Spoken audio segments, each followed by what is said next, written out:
Hello students, मैं अंजलि पयाल स्वागत करती हूं आपका आईसीटी वर्चुअल क्लासरूम देहरादून से। कैसे हैं आप सब लोग? उम्मीद करती हूं आप सब लोग अच्छे होंगे और अपनी लाइफ में बहुत बेहतर कुछ कर रहे होंगे। आज हम बात कर रहे हैं क्लास 10th के साइंस की, और जैसा कि क्वेश्चन पेपर यहाँ पर सॉल्व कर रहे हैं लास्ट ईयर्स का, तो वही आज के सेशन में करेंगे।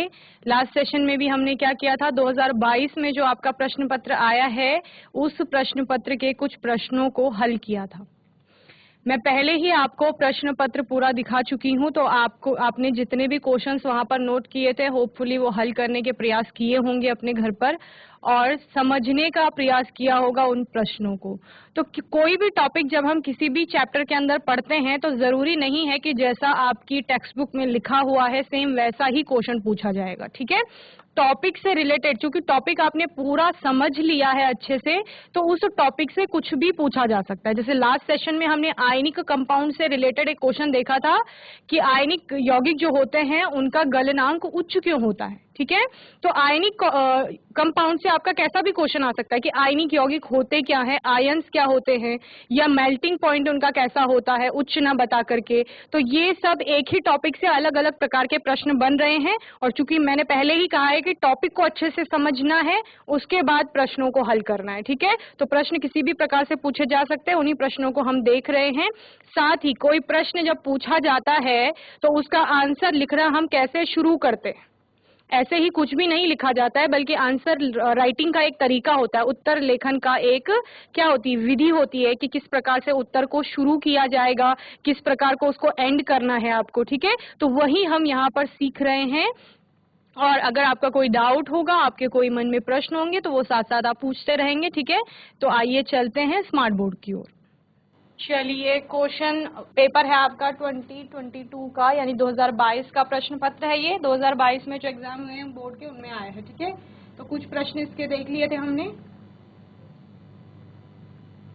आज के सेशन में कुछ और प्रश्नों को हल करने का प्रयास करेंगे। लास्ट सेशन में ये क्वेश्चन देखा था, what do you understand by covalent bonds. सहसंयोजी बंध से आप क्या समझते हैं। Give electron dot structure for methane. Methane के लिए इलेक्ट्रॉन बिंदु संरचना बताइए या बनाइए, ठीक है। तो ये हमने कोवेलेंट बॉन्डिंग क्या था बच्चों, कोवेलेंट बॉन्डिंग था जो दो एटम्स के बीच में इलेक्ट्रॉनों के शेयरिंग से बॉन्ड बन रहे हैं, तो उनको क्या कहा जाता है, कोवेलेंट बॉन्ड कहा जाता है, ठीक है। ये कोवेलेंट बॉन्ड क्या करते हैं, दो एटम के मध्य एक से ज्यादा हो सकता है, इनके प्रकार हमने देखे थे, यानी कि सिंगल कोवेलेंट बॉन्ड, एकल सहसंयोजी आबंध, डबल कोवेलेंट बॉन्ड द्विसहसंयोजी आबंध, और ट्रिपल कोवेलेंट बॉन्ड यानी कि त्रिसहसंयोजी आबंध। यानी दो आपके एटम्स के मध्य में, परमाणुओं के मध्य में एक पेयर से ज्यादा इलेक्ट्रॉन की भी साझेदारी हो सकती है। तो एक इलेक्ट्रॉन पेयर यानी दो इलेक्ट्रॉन, एक एटम का होगा, एक दूसरा एटम का होगा, ठीक है। उसी प्रकार दो इलेक्ट्रॉनों की भी हो सकती है, दो दो इलेक्ट्रॉन शेयर करेंगे अपने अपने, और तीन तीन इलेक्ट्रॉनों की भी हो सकती है। तो इस प्रकार से आपके कितने बंध बन रहे हैं, तीन बंध तक बन सकते हैं। एक बंध बन सकता है, द्विबंध बन सकते हैं, और त्रिआबंध भी बन सकते हैं, ठीक है। देन हमने मीथेन का यहाँ पर स्ट्रक्चर देखा था, इलेक्ट्रॉन डॉट स्ट्रक्चर, वो इस प्रकार का था। और क्वेश्चन क्या था, why do ionic compounds have high melting point, यानी कि आयनिक यौगिकों का जो मेल्टिंग पॉइंट गलनांक है वो उच्च क्यों है। तो वो उच्च इसलिए है क्योंकि क्या हो रहा है, वहां पर आयनिक बंध बन रहे हैं, आयंस में कन्वर्ट हो रहे हैं, आयन में बन रहे हैं कोई भी एटम, और आयन से आपका आयनिक कंपाउंड फॉर्म हो रहा है। तो आयनिक कंपाउंड फॉर्म होने के लिए क्या चाहिए, एक स्ट्रॉन्ग अट्रैक्शन फोर्स आयंस के बीच में लग रहा है, क्योंकि आयंस कैसे हैं, ऑपोजिटली चार्ज हैं, यानी विपरीत आवेशी हैं। एक धनावेशी आयन होगा, एक ऋणावेशी आयन होगा, ठीक है। तो दोनों के बीच में क्या लग रहा है, प्रबल आकर्षण बल लग रहा है। उस प्रबल आकर्षण बल को तोड़ने के लिए बहुत ज्यादा ऊर्जा की आवश्यकता चाहिए, इसीलिए क्या हो रहा है कि जो उनका गलनांक है वो बहुत कैसा है, उच्च है, ओके।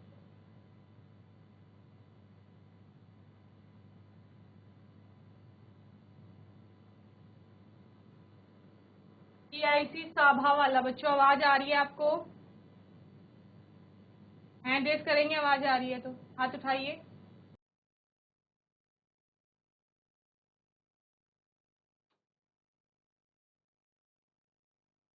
चलिए, नेक्स्ट क्वेश्चन है, give an example of a non metal which is a liquid at room temperature, यानी सामान्य तापक्रम पर या कमरे के तापमान पर ऐसी एक अधातु, नॉन मेटल यानी कि अधातु, जो क्या होती है, द्रव अवस्था में पाई जाती है। द्रव अवस्था यानी पानी की तरह जो दिख रही है आपको, ठीक है, पानी जैसा द्रव अवस्था में पाया जाता है, उसी प्रकार से आपकी अधातु कौन सी है, जो सामान्य तापमान पे द्रव अवस्था में पाई जा रही है, ठीक है। तो हमने क्या कहा था, धातुएं जो आपकी होती हैं वो कैसी होती हैं, वो ज्यादातर ठोस अवस्था में आपको देखने को मिलती है, ठीक है। वहीं जब हम किसकी बात करते हैं, अधातुओं की बात करते हैं, तो वो जनरली ठोस के साथ साथ आपको गैसीय स्टेट पे भी मिलती है देखने को।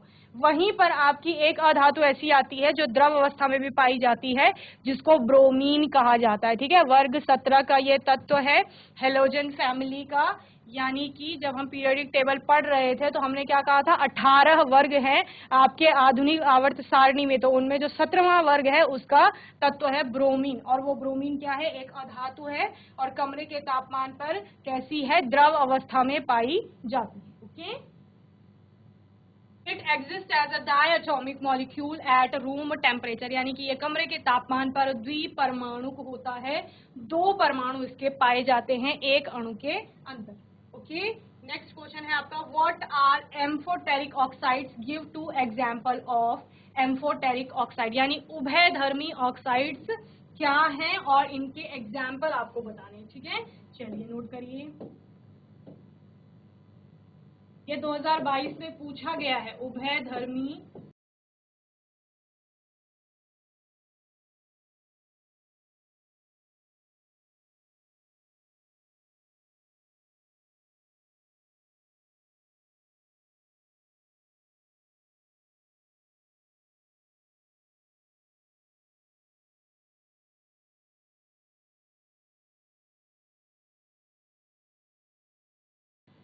तो बच्चों एम्फोटेरिक ऑक्साइड, ऑक्साइड कहाँ, जब हम कह रहे थे कि धातु की ऑक्सीजन से अभिक्रिया होगी तो ऑक्साइड बनेंगे, तो वहां पे हमने कहा था धातुओं के जो ऑक्साइड बनते हैं वो क्षारीय प्रकृति के बनते हैं, ठीक है। वहीं अधातु के जो ऑक्साइड हैं वो कैसे हैं, वो अम्लीय प्रकृति के हैं। तो वहीं पर हमने बोला था कि कुछ धातुएं ऐसी हैं जो अभिक्रिया करके एसिडिक और बेसिक दोनों प्रकार के ऑक्साइड नेचर दिखा रहे हैं, तो उनको एम्फोटेरिक कहा जाता है, यानी उभयधर्मी, ठीक है। तो the oxides which behaves as both acidic and basic oxides are called amphoteric oxide, यानी कि धातु के ऐसे ऑक्साइड्स या ऐसे ऑक्साइड जो क्या करते हैं, जो क्षारीय और अम्लीय दोनों प्रकार की प्रकृति दिखाते हैं, उनको उभयधर्मी ऑक्साइड्स कहा जाता है। और एग्जाम्पल दो आपसे पूछे गए हैं, तो एक एल्यूमिनियम का ऑक्साइड होता है Al2O3 और दूसरा जिंक ऑक्साइड होता है, ठीक है। तो इस प्रकार से आप Al2O3 लिखिए, ओके। चलिए लिखिए, ऐसे ऑक्साइड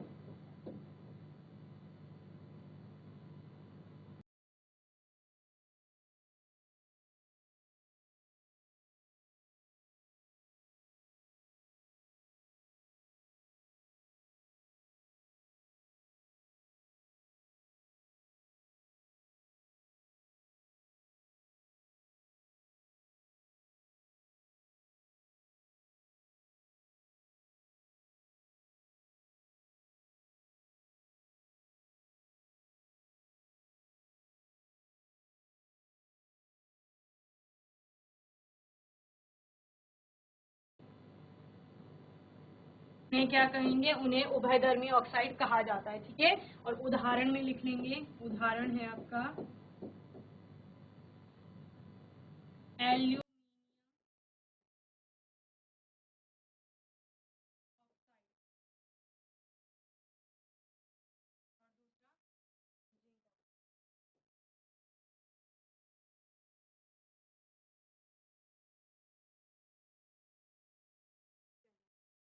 नोट करेंगे आंसर जल्दी से।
Oil and fat containing food items are flushed with nitrogen why, ठीक है, यानी कि तेल और वसा युक्त जो आपके क्या होते हैं खाद्य पदार्थ होते हैं उनमें नाइट्रोजन गैस का उपयोग क्यों किया जाता है, ठीक है, तो वो हम यहाँ पर पढ़ें।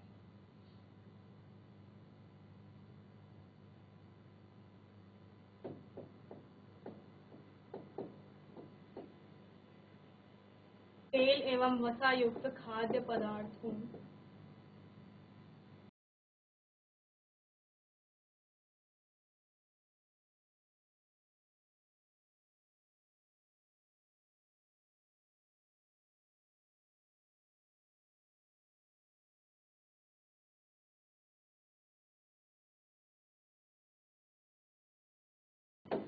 तो विकृत गंधी ना हो इस वजह से वहां पर नाइट्रोजन डाली जा रही है, या क्या कहा जाता है कि नाइट्रोजन का प्रयोग किया जाता है। ओके, और वो तेल और वसायुक्त चीजें क्या होती है कुछ समय पश्चात खराब हो जाएंगी, और उनको खराब होने से बचाने के लिए क्या किया जा रहा है, नाइट्रोजन गैस उसमें भरी जा रही है। इसीलिए आपने क्या देखा है, जैसे कि आपने नमकीन बिस्किट के पैकेट देखे हैं या आपके चिप्स के पैकेट आते हैं, तो उनमें क्या होता है, उनमें गैस भरी हुई रहती है, तो वो नाइट्रोजन गैस है ताकि वो बहुत समय तक, यानी कि जब तक उनकी एक्सपायरी डेट है तब तक वो खराब ना हो, तो उनमें नाइट्रोजन गैस भरी जाती है या नाइट्रोजन गैस में उनको एक बार प्रवाहित किया जाता है। Oil and fat containing food items are flushed with nitrogen because the non-reactive nitrogen gas does not combine with the oil and fat, यानी कि वो ऑयल और फैट से क्या नहीं हो रही है, जुड़ नहीं रही है। इट एक्ट एज एंटीऑक्सीडेंट, यानी कि यह क्या कर रहा है, प्रतिऑक्सीकारक की भांति व्यवहार कर रहा है, and prevents them from being oxidise, और उनका क्या नहीं हो रहा है, ऑक्सीकरण नहीं हो रहा है, क्योंकि वहां पर क्या है, नाइट्रोजन वहां पर उपस्थित है। ओके,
यानी संरक्षित रखती है, प्रिवेंट्स लिखा है तो संरक्षण कर रही है वो ऑक्सीकरण होने से। ओके, तो क्या समझे इस प्रश्न को। अच्छा, दूसरी तरह से क्या पूछा जा सकता है, एक नंबर में प्रश्न आ सकता है कि खाद्य पदार्थों को, तेल एवं वसा युक्त खाद्य पदार्थों को ऑक्सीकरण होने से बचाना है तो कौन सी गैस प्रवाहित की जा रही है, तो नाइट्रोजन गैस आप लिखेंगे। या खाद्य पदार्थों का ऑक्सीकरण किस प्रकार रोका जाता है, तो आप बताएंगे कि नाइट्रोजन चूंकि क्या नहीं हो रही है, ऑक्सीकृत नहीं हो रही है, और साथ ही इसका क्या नहीं हो रहा है, साथ ही ये एंटीऑक्सीडेंट की तरह काम कर रही है, यानी प्रतिऑक्सीकारक की भांति कार्य करती है, इसीलिए क्या नहीं कर रही है, ऑक्सीकरण नहीं होने दे रही है खाद्य पदार्थों का, और इसका उपयोग किया जा रहा है खाद्य पदार्थों को संरक्षित रखने के लिए। ओके, चलिए नोट करेंगे जल्दी से।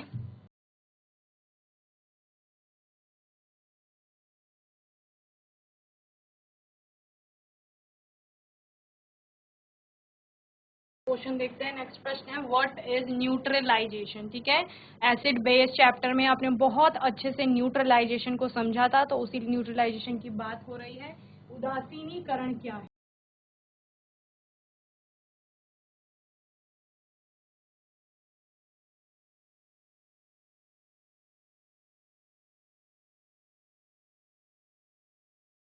उदासीनीकरण क्या होता है। ठीक है, तो उदासीनीकरण क्या होता है बच्चे, जब मैंने आपको बताया था, हम पढ़ रहे थे एसिड बेस और सॉल्ट। ठीक है, हमने एसिड और बेस की अलग अलग प्रॉपर्टीज पढ़ी थी, फिर हमने उनको कंपेयर भी किया था, यानी डिफरेंसेस देखे थे साथ में। तो हमने वहां पर एसिड की रिएक्शन जो है वो बेस के साथ कराई थी, और बेस के केस में जब हम बेस को पढ़ रहे थे तो वहां पर हमने बेस की रिएक्शन एसिड के साथ कराई थी। तो हमें क्या प्रोडक्ट प्राप्त हो रहे थे, हमें सॉल्ट और वाटर प्राप्त होता है। यानी अगर हम एक एसिड, एक अम्ल की अभिक्रिया, ठीक है, अम्ल की अभिक्रिया किससे करें, बेस यानी कि क्षार से करें, ठीक है, एक अम्ल की अभिक्रिया एक क्षार से कराने पर क्या हो रहा था, क्या प्राप्त हो रहा था, सॉल्ट यानी कि लवण प्राप्त हो रहा था, और साथ ही वाटर यानी कि जल प्राप्त हो रहा था। तो बच्चे इस अभिक्रिया में होता क्या है कि अम्ल और क्षार आपके आपस में अभिक्रिया करके लवण और जल बनाते हैं, और चूंकि अम्ल और क्षार आपस में अभिक्रिया करके उदासीन हो रहे हैं, ठीक है, सॉल्ट की अपनी कुछ प्रॉपर्टीज है, अम्ल की जो प्रॉपर्टीज थी, जो उसके गुण थे, वो वहां पर उदासीन हो रहे हैं, क्षार के भी गुण उदासीन हो रहे हैं, और सॉल्ट के कुछ नए गुण बन रहे हैं वहां पर। तो इस प्रकार से हम क्या कह रहे हैं कि उदासीन हो रहा है प्रोडक्ट, तो इसके पश्चात इसको उदासीनीकरण अभिक्रिया कहा जाता है। तो उदासीनीकरण अभिक्रिया अगर आपको पूछा जाएगा तो क्या है, अम्ल और क्षार की अभिक्रिया कराने पर लवण और जल बनते हैं, या जब एक अम्ल की अभिक्रिया क्षार के साथ होती है तो इसको उदासीनीकरण अभिक्रिया कहा जाता है। और इस उदासीनीकरण अभिक्रिया का प्रोडक्ट यानी कि उत्पाद क्या होता है, आपका लवण और जल होता है, ठीक है। चलिए,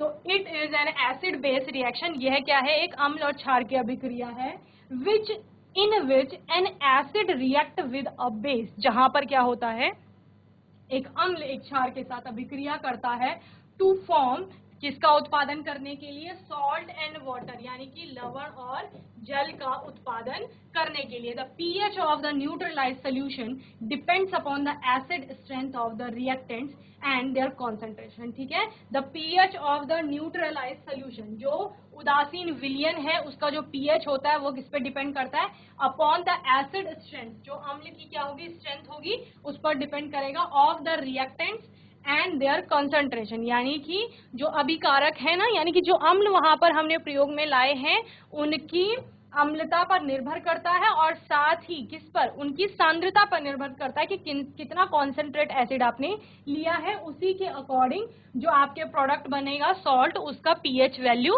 होगा, ठीक है। The neutralisation reaction is best represented as acid plus base क्या बनाता है, सॉल्ट प्लस वाटर बनाता है, ओके। चलिए, तो लिखिए, यह एक अम्ल क्षार अभिक्रिया है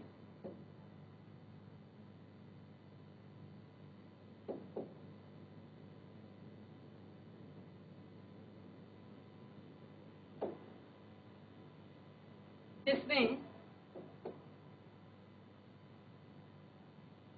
एक अम्ल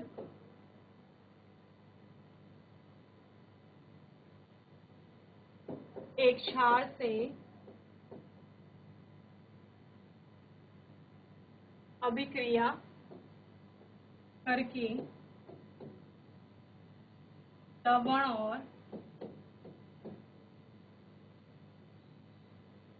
जल का उत्पादन करते हैं, ठीक है। तो ये आपकी क्या हो गई, डाइजेशन रिएक्शन हो गई, अम्ल धन क्षार मिलकर के क्या बनाएंगे, लवण और जल बनाएंगे, ठीक है। चलिए, एक बहुत कॉमन एग्जाम्पल है आपका HCl, जो कि आपका एक अम्ल है, क्षार NaOH से अभिक्रिया करेगा, यानी कि हाइड्रोक्लोरिक एसिड आपका किससे कर रहा है, सोडियम हाइड्रोक्साइड से अभिक्रिया कर रहा है, और लवण के रूप में आपका NaCl सोडियम क्लोराइड बन रहा है, साथ में वाटर यानी कि H2O फॉर्म हो रहा है, ओके, क्लियर है। तो ये एग्जाम्पल है।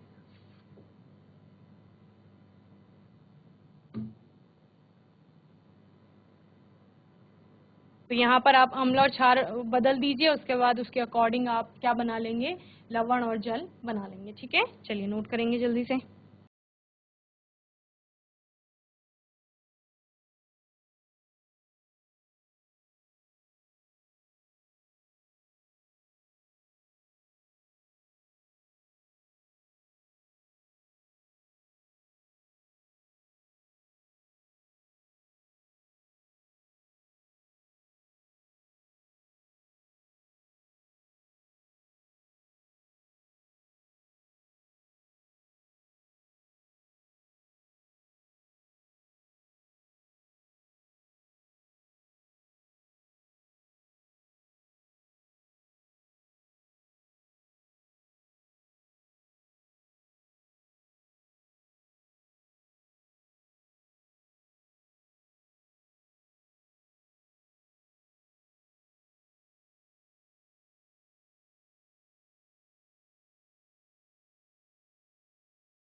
सबसे कम संख्या में तत्व हैं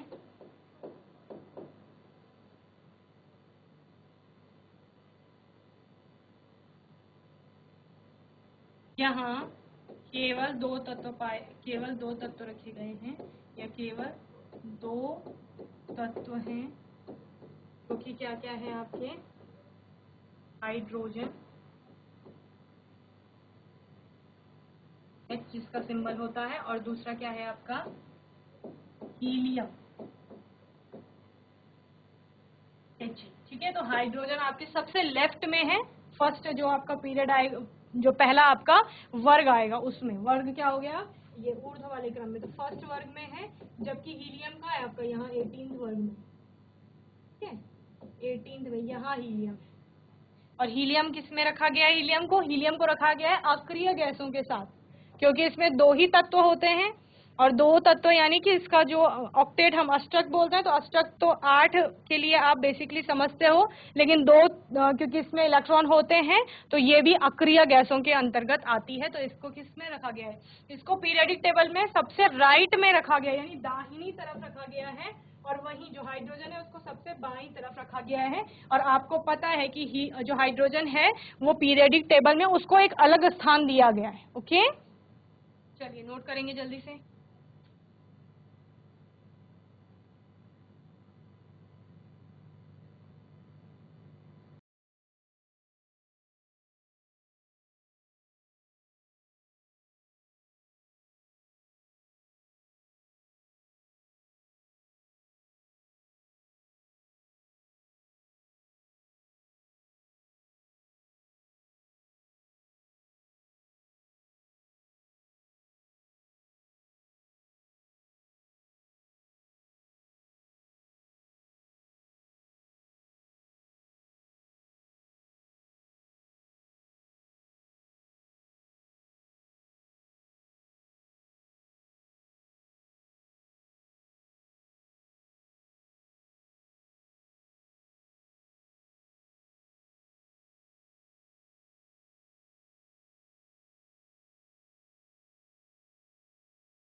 चलिए नेक्स्ट क्वेश्चन देखते हैं। Right the name of 2 allotropes of carbon. Carbon के दो अपरूपों के नाम लिखिए।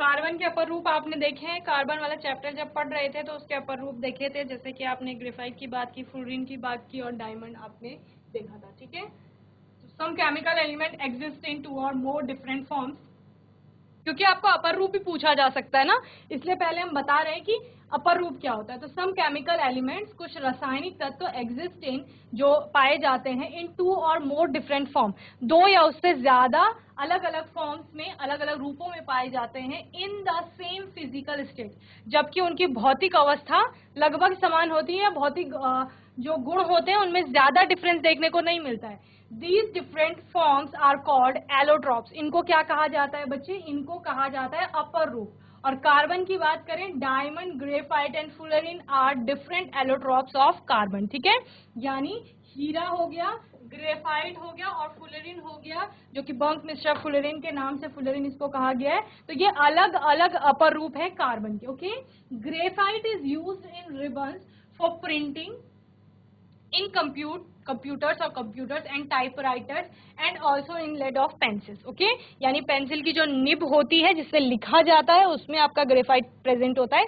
इसके अलावा टाइपराइटर्स हो गए, आपके कंप्यूटर्स हो गए, इनमें भी ग्रेफाइट का यूज किया जाता है। और वहीं पर हमने क्या कहा था कि ग्रेफाइट क्या करता है? कंडक्ट करता है इलेक्ट्रिसिटी को, यानी कि कार्बन क्या है? अधातु है आपकी, और अधातु का एक रूप ग्रेफाइट, जो कि कैसी अधातु है? जिसमें विद्युत का चालन होता है। और कार्बन में ऊष्मा का चालन भी हम लोगों ने देखा था कि ऊष्मा का भी चालन होता है। तो आप लिखेंगे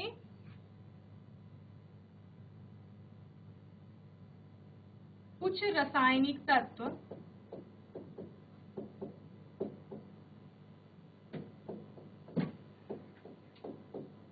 एक से अधिक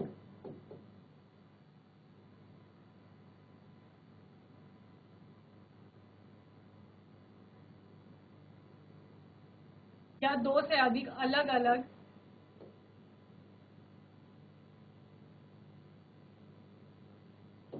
रूपों में पाए जाते हैं, जहाँ फिजिकल स्टेट क्या है, सेम है। इन्हें ही क्या कहा जाता है, इन्हें अपर रूप कहा जाता है।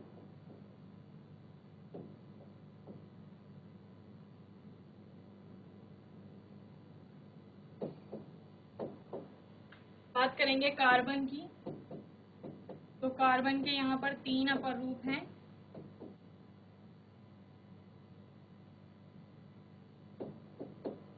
जिसमें हीरा हो गया, ग्रेफाइट हो गया और क्या हो गया, फुलरेन हो गया।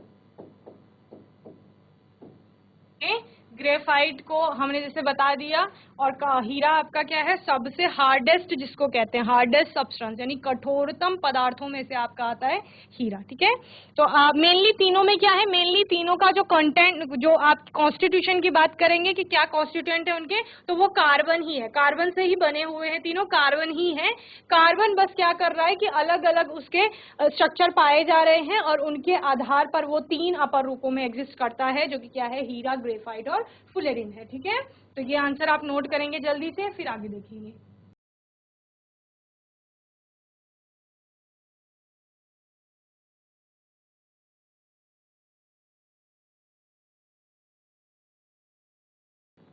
तो बच्चों, आज के सेशन में हमने कुछ और प्रश्न उत्तर देखे अपने 2022 के प्रश्न पत्र के। होपफुली आपको समझ आए होंगे। हमने उनसे रिलेटेड प्रश्न भी देखे कि किसी टॉपिक से और किस प्रकार का प्रश्न बन सकता है। जैसे लास्ट क्वेश्चन हमने देखा कार्बन के अपर रूप के बारे में, तो वहां पर अपर रूप भी आपको पूछ सकता है और आपको कार्बन फिर उदाहरण के साथ दे देगा कि उदाहरण में आप कार्बन के अपर रूप बताइए। ठीक है, अपर रूप क्या होते हैं और कार्बन के कितने अपर रूप होते हैं, ऐसे भी पूछ सकता है। ओके, तो इसी प्रकार के प्रश्न आपके एग्जाम में आएंगे। आपको अच्छे से अपनी तैयारी को करते रहना है। कोई डाउट होगा आपके मन में, कोई प्रश्न होगा, तो आने वाले सेशन में आप लोग पूछ लेंगे और अपने आने वाले सेशन में फिर से हम लास्ट ईयर के क्वेश्चन पेपर्स को सॉल्व करेंगे। और तब तक के लिए आईसीटी वर्चुअल क्लासरूम से जुड़ने के लिए धन्यवाद।